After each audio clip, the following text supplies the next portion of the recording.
नमस्कार, आदाब, सत श्री अकाल, जय भीम, जोहार। मेरा नाम है नवीन कुमार। कुछ दिन पहले प्रधानमंत्री नरेंद्र मोदी ने कहा था कि पिछले 8 साल में मैंने ऐसा कुछ नहीं किया जिससे मुझे गर्दन झुकानी पड़े, शर्मिंदा होना पड़े। वो ठीक कह रहे हैं। दरअसल उन्हें गर्दन झुकाने की जरूरत ही नहीं है। उनके राज में पूरे देश की गर्दन ही जब नीची हो गई है तो उनकी अलग से झुकाने की जरूरत कहां है। अमेरिकी राष्ट्रपति के साथ दोस्ताना रिश्तों को दिखाने के लिए मोदी को अंतर्राष्ट्रीय मंचों पर उत्साहित होते हम सब ने देखा है और देखते रहे हैं।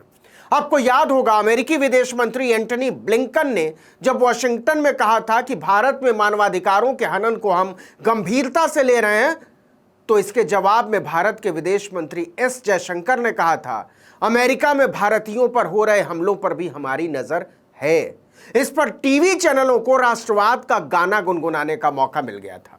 ऐसी ऐसी बातें कही जाने लगी थीं कि पूछिए मत।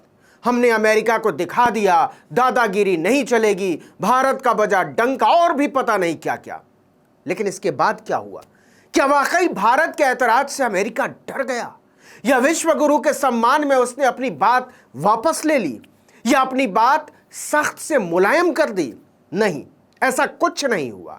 उसने भारत के ऐतराज का नोटिस भी नहीं लिया। उसने वही किया जो उसे करना था।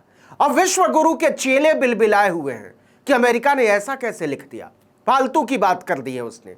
लेकिन कर दी तो कर दी। आप पूछेंगे अमेरिका ने ऐसा क्या कर दिया है, तो सुनिए। अमेरिका ने साल 2021 के लिए commission on international religious freedom यानी USCIRF की रिपोर्ट जारी की है। पूरी दुनिया में इस रिपोर्ट को बहुत गौर से पढ़ा जाता है। इससे पता चलता है कि अमेरिका किस देश की धार्मिक आज़ादी के बारे में क्या राय रखता है। बहुत सारी नीतियां भी वो इस रिपोर्ट के आधार पर तय करता है। तो एक बार फिर से रिलीजियस फ्रीडम रिपोर्ट में अमेरिका ने भारत के अल्पसंख्यकों की धार्मिक आज़ादी को लेकर तगड़ी चिंता जाहिर की है। पिछले 8 साल में यह कोई नई बात नहीं है, लेकिन पहली बार इस रिपोर्ट में भारत सरकार के साथ उत्तर प्रदेश की योगी सरकार और कर्नाटक की बीजेपी सरकार के फैसलों पर सवाल खड़े किए गए हैं। इस रिपोर्ट को खुद अमेरिकी विदेश मंत्री एंटनी ब्लिंकन ने जारी किया।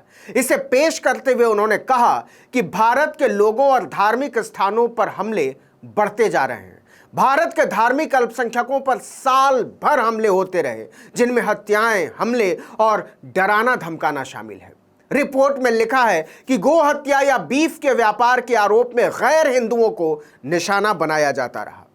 Beyond these countries, the report documents how religious freedom and the rights of religious minorities are under threat in communities around the world. For example, in India, the world's largest democracy and home to a great diversity of faiths, we've seen rising attacks on people in places of worship. अमेरिकी विदेश मंत्रालय ने report में टिप्पणी की है कि police ने गैर हिंदुओं को मीडिया या सोशल मीडिया पर टिप्पणी करने के लिए गिरफ्तार किया। पुलिस ने यह माना कि उनकी टिप्पणियां हिंदुओं या हिंदू धर्म के लिए अपमानजनक हैं और उन्हें गिरफ्तार किया।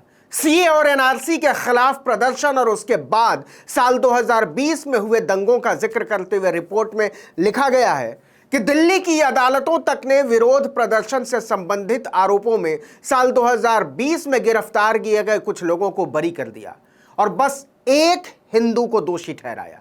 कई अदालतों ने खुद विरोध प्रदर्शनों के दौरान हुई हिंसा की ठीक से जांच न करने के लिए दिल्ली पुलिस को फटकार लगाई।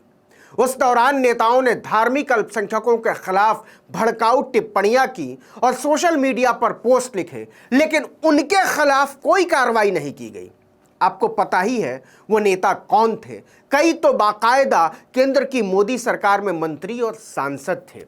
खैर, इस रिपोर्ट पर बहुत भारी हंगामा खड़ा हो गया है।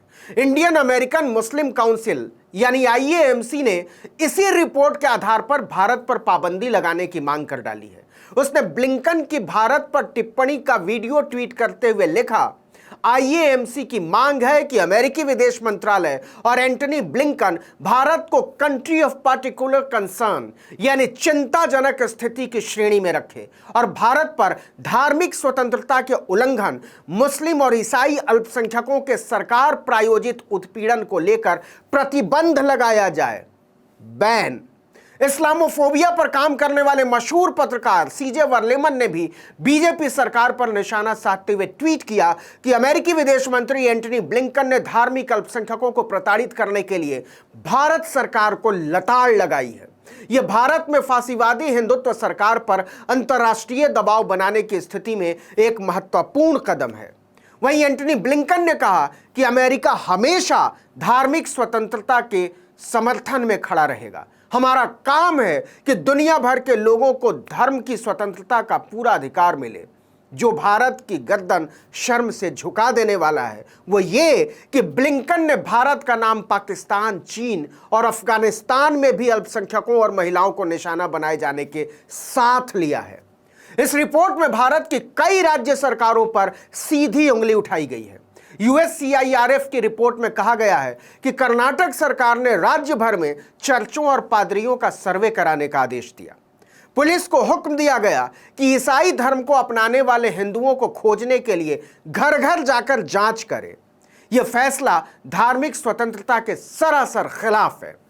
इसी रिपोर्ट में योगी आदित्यनाथ के कामकाज पर भी उंगली उठाई गई है। इसमें लिखा गया है कि योगी आदित्यनाथ NSA का इस्तेमाल धार्मिक अल्पसंख्यकों को दबाने और सताने में कर रहे हैं।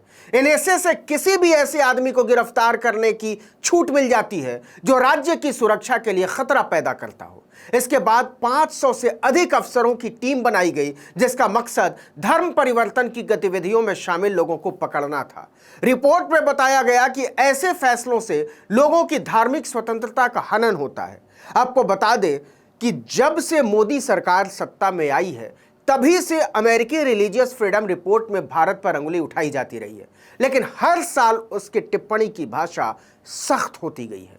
फिर भी इतनी सख्त भाषा का इस्तेमाल उसने इससे पहले कभी नहीं किया था, वो भी तब जब केवल 15 दिन पहले मोदी और जो बाइडेन की मुलाकात हुई हो। और इसके पहले विदेश मंत्री S जयशंकर अमेरिकी विदेश मंत्री को चेतावनी दे चुके हों कि अगर वो भारत में मानवाधिकारों के हनन की बात करेंगे तो वो भी अमेरिका में मानवाधिकारों की बात करेंगे।